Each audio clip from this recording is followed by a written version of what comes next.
American Literature 2. Guys, I hope you're digging yourself out of the snow that we've had. It's been a crazy, really a couple weeks with the weather that we've been having here in Indiana. And so hopefully you're safe and warm and you're ready. Actually, it seems like overnight the temperature kicked up about 50 degrees locally here. So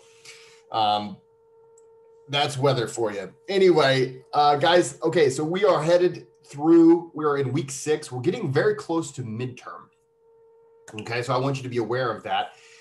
So as of midterm, all of these readings, all of these authors, all of these discussions, I'm gonna test you on them.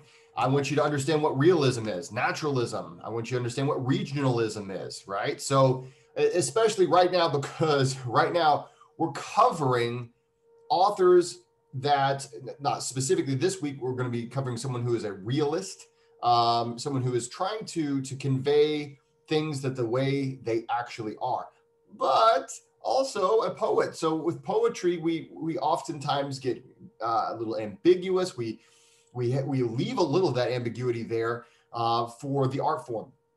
And so Carl Sandburg is who we're going to be reading this week. And Carl Sandburg was, during his time, unrivaled. I mean, when we have people who are artists, if you think about even in the world today, who the greatest writers are, or just the greatest artists, the greatest of anything, think about that and think about people who go for, much of their lives being recognized as the best, right? The GOAT, as the athletes might say. Well, Carl Sandburg was this guy, and he won, I believe, his 2 Pulitzer Prizes.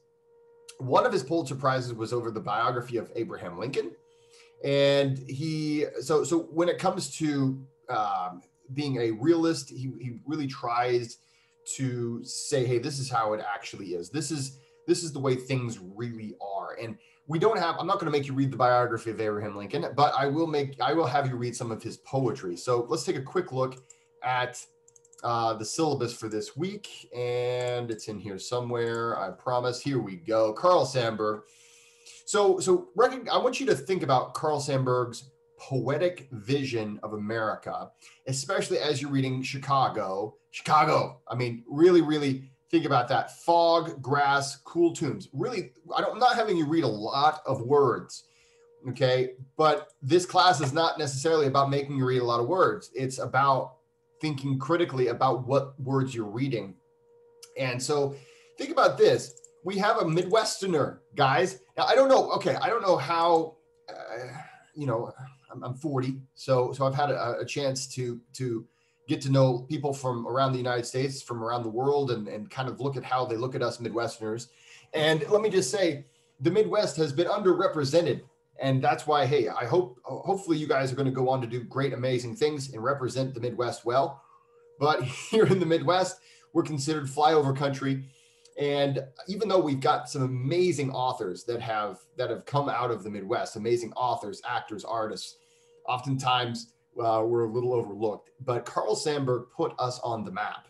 And you got to remember, when you're reading Chicago, especially, and maybe even look up a little bit of history as far as that particular poem. That one is very important. All of these are great.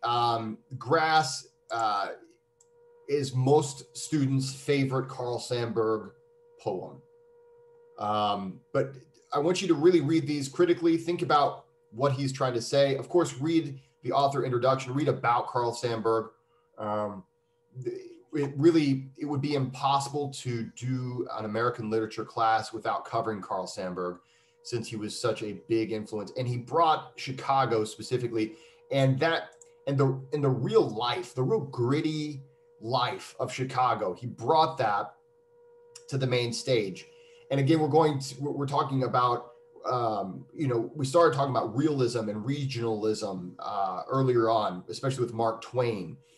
And now we have Carl Sandburg much later on, but really just showing that grit and that, in some cases, the dirty realities of life. And so I want you to really think about how he's doing that in poetry. So how he's making these dirty, gritty things beautiful. And think about that as you go about reading these things. As you think critically about the lines, as you think critically about the words that he uses, and of course, as you explicate one of these poems this week, because that is what you're going to be doing. Just like last week, just like most weeks, I want you to explicate one of these poems. Okay, just one. Again, that means you'll write one paragraph that essentially describes the poem objectively, and then you're going to write one paragraph, at least one paragraph, that discusses the possible meanings or the meaning of the poem.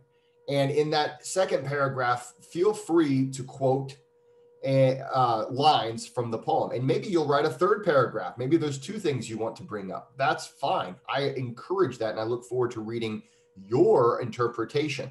Now, remember, when it comes down to poetry, when it comes to literature, oftentimes I would say a novice reader of poetry or literature is always, hey, this is how it made me feel. After I read the poem, I wanted to draw a picture of a pony, or, it made me want to listen to this kind of music or this or that. That's not what I'm asking you to do. I'm not asking you to just say, did you like it or not? What I'm asking you to do when you explicate is essentially try to parse out the parse out the meaning that you believe that the author was trying to achieve, or parse out the meaning that you believe that people within the context of that time period, how they might have read it. Try to read it like, I don't know if you've ever read Nostradamus poems, but people try to figure out the future, by trying to determine what's the meaning, how did he mean it back then, how does it relate to modern current events and things like that. What I want you to do is really, really look at these lines, look at his word choice, and think about how these things would have been received by audiences of his time. And that is your explication. That is your task as an explicator.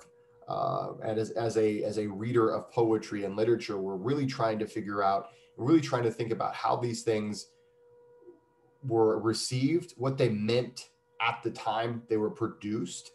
Yes, we can apply them to modern day. Yes, we can do that. But before we do that, it's essential to understand what they meant at the time. What was the author trying to express? We really want to try to think those things through and think critically as we read these. So basically all I want you to do is read one of the Sandburg poems, okay, or read all of them.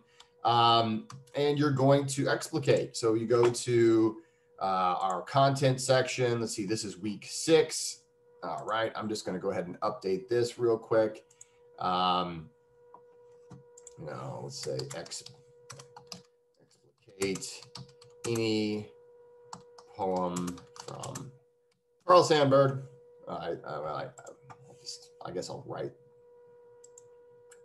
I'll say by Carl Sandburg.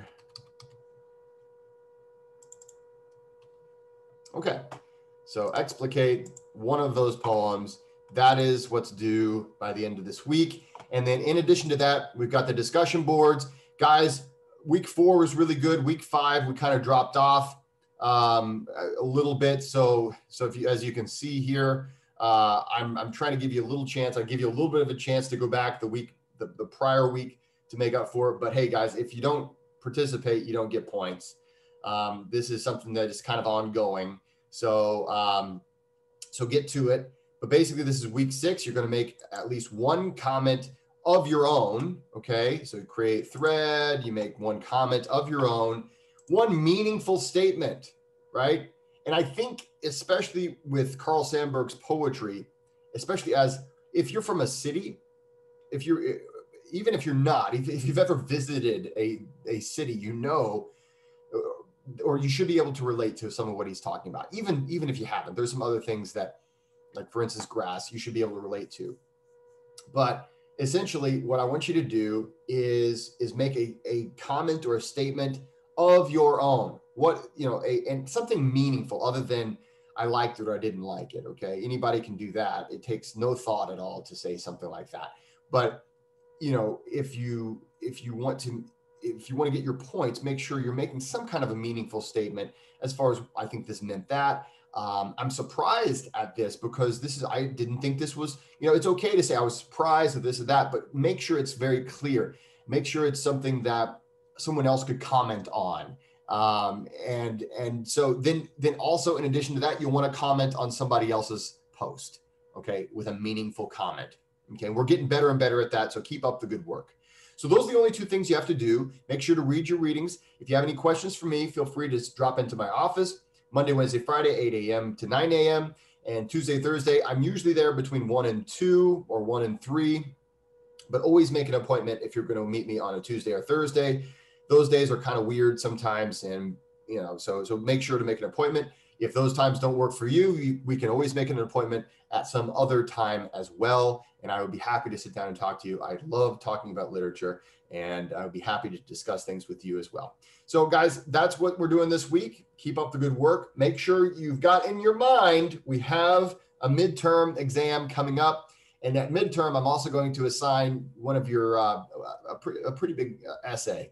So get prepared for bigger and better things in this class as we get further along.